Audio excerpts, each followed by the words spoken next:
Eric Ravilious was born in the London suburb of Acton in 1903, but when he was still a child the family relocated to the seaside town of Eastbourne in Sussex, where his parents opened an antique shop. In 1919, when he was 16 years old, he was awarded a scholarship to study at Eastbourne College of Art, and only a year later he created his first published work, a menu for a local tea shop. Another scholarship enabled him to continue his studies at the prestigious Royal College of Art between 1922 and 1925. There he was taught by the artist Paul Nash, whose paintings profoundly influenced his own subsequent output. While at the RCA, he became particularly fascinated by the use of wood engraving to create powerful monochrome prints, and developed his interest in and facility for watercolour landscapes. And it was while there he created his second commission with this cover for a college magazine. Following graduation and still only 22, Ravilious began working as an artist, primarily creating limited edition wood engraved prints. And in addition to using this process in his art, in 1925 he also produced illustrations for the obscure book Desert, a Legend, written by Martin Armstrong, published as a limited edition of just 100 copies. A year later, another similarly esoteric book, Flower Phantoms, written by Ronald Fraser, was also published, although I'm unsure whether this too was a limited edition. In the later 1920s, Ravilious also tried his hand as a textile and wallpaper designer, but it seems to have been only a passing interest, and it continued to be wood engraving and watercolour landscapes which were his primary occupation. In 1928 he did create a series of stylised images for the Green Line Bus Company, but it was obvious even at this stage that Ravilious had little enthusiasm or particular aptitude for more commercial mainstream platforms to show his work. In the same year he began a commission to illustrate Christopher Marlowe's 1604 play Dr. Faustus, but for some reason the project was abandoned and this is the only image he created. But in 1929 he produced more angular and primitively styled wood engravings for another particularly obscure book, The Atrocities of Pirates, a somewhat gruesome tale originally written by Aaron Smith in 1824 and now published as a limited edition by the Golden Cockerel Press, a company specialising in the publication of limited editions, which was owned by fellow wood engraver Robert Gibbings. Ravilius's preference for the wood engraving process and deliberately blockish, unrealistic styling ensured that the vast majority of even what he did create as more overtly commercial illustration was never seen by the general public. And fairly typical of the far from mainstream commissions he worked on was a 1929 almanac used as a promotional piece of business marketing for the Lanston Monotype Company, which featured the various signs of the zodiac set somewhat strangely within scenes of the British countryside. This too was a limited edition, in this instance of only 500 published copies. But other than this, 1929 was dominated by the considerable amount of work required by Ravilious and his friends Edward Borden and Charles Mahoney on the creation of various painted murals for Morley College in South London. As with most collaborative efforts, it isn't clear precisely who created what, although it is certain that Ravilious was responsible for this engrossing image in the form of a cutaway revealing the occupants of a boarding house, which had no obvious connection I can think of to the otherwise Shakespearean theme of the other murals. The project was completed in 1930 to considerable acclaim, but unfortunately the building was completely destroyed in an air raid during the Second World War. By the time the 1930s began, Ravilious had acquired a well-deserved reputation in the art world for his ongoing production of paintings and wood engravings, and he continued in the main to avoid or simply not be offered more commercial work, although he did create this striking coloured wood engraving for London Transport and a collection of similarly stylised monochromes for the Country Life cookbook, which were arguably his most public commissions to date. But more typical was a private commission to paint 3 door panels with a tennis theme for the music room of Sir Geoffrey Fry's ostentatious London apartment in 1930.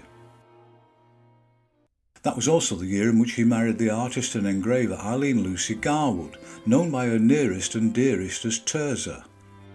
and following their marriage the couple moved to Hammersmith in West London, where they went on to produce 3 children. By this point, Ravilious had developed a particularly fruitful working relationship with the Golden Cockerel Press, and among other projects was a 1932 limited edition of Shakespeare's Twelfth Night. Although all the images were created and engraved as monochrome, they also featured a selected range of subtle colours added at print, and they were set within the dialogue of the play on each page, making this an attractive and popular limited edition of just 275 for well-heeled collectors. And an online auction site informed me that a copy of this book in good condition would apparently now set you back about £2,500.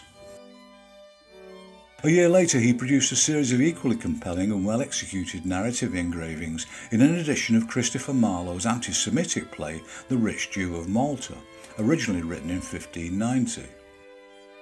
As with all his book work to date, his images were quite mannered in their composition and characterisation, but this was no detriment to their powerful visualisation of this complex and dark dramatic work.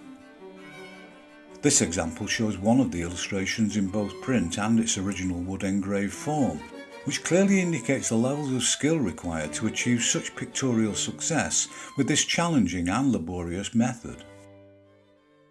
As the 1930s progressed, Ravilious became increasingly involved with various aspects of design for print. He created a few wood engraved ex libris bookplates at this time, and there was also this fairly rare example of a book cover design. And there was an even more unusual commission to design a decorative handkerchief for children, printed with limited colour overlays.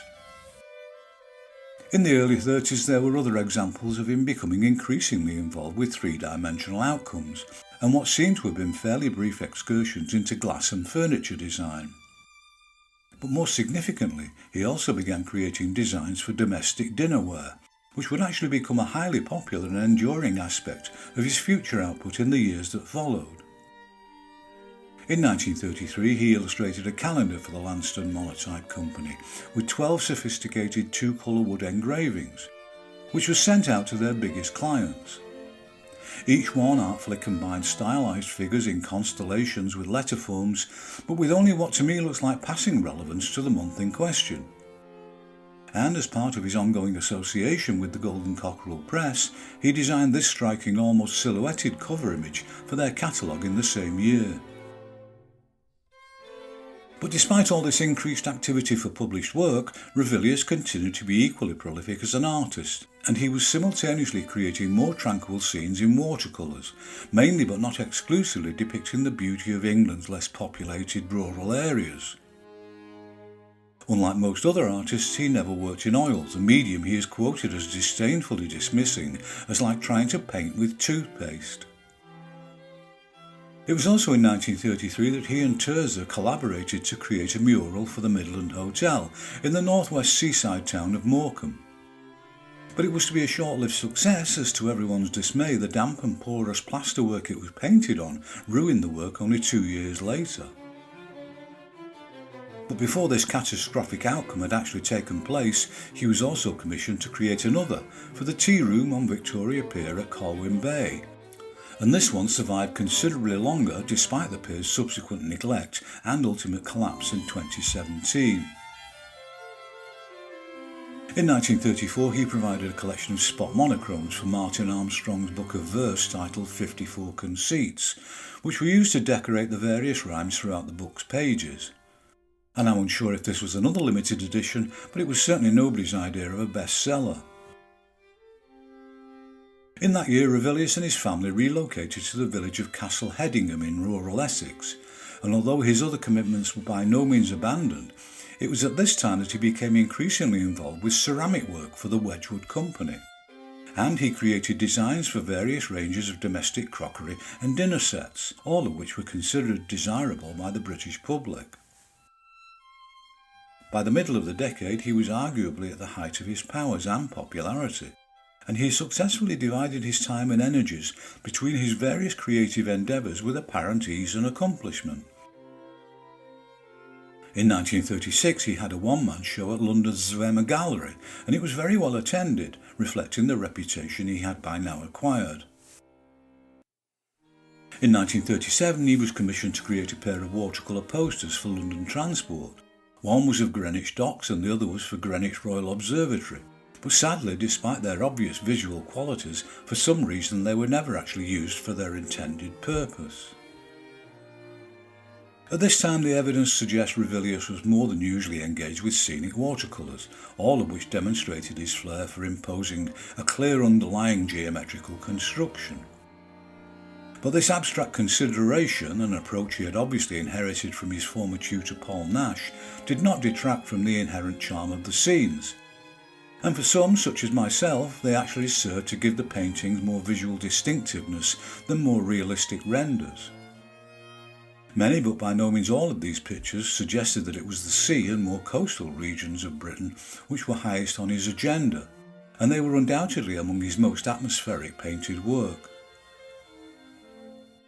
In 1938 he returned to book illustration for an edition of the writing of the 18th century naturalist Gilbert White, with a collection of wood engravings which deliberately avoided the usual naturalism generally expected in wildlife images, and yet captured the birds and their habitats with considerable graphic potency and aesthetic balance.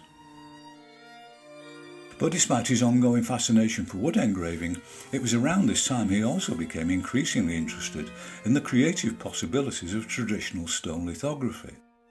And this manifested itself as a commercial reality in 1938 with the publication of The High Street, a book written by J.M. Richards. The illustrations were in support of a written celebration of typical and occasionally quirky small-scale urban English commercial outlets, as well as restaurants and pubs.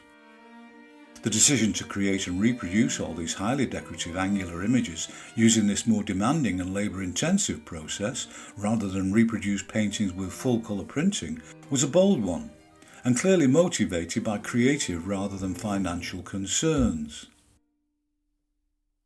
But they constituted an endlessly fascinating and aesthetically considered collection, and it seems this was rewarded when it became by far his most commercially successful illustrated book to date.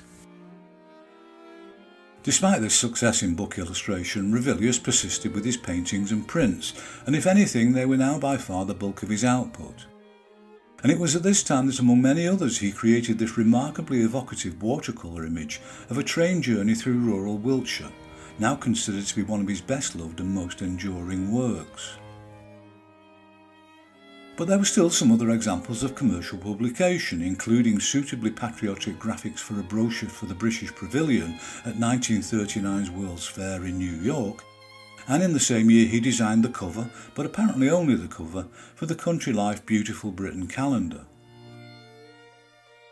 But 1939 was also the year that Britain declared war on Hitler's Germany, and Ravilious was initially recruited as an anti-aircraft observer.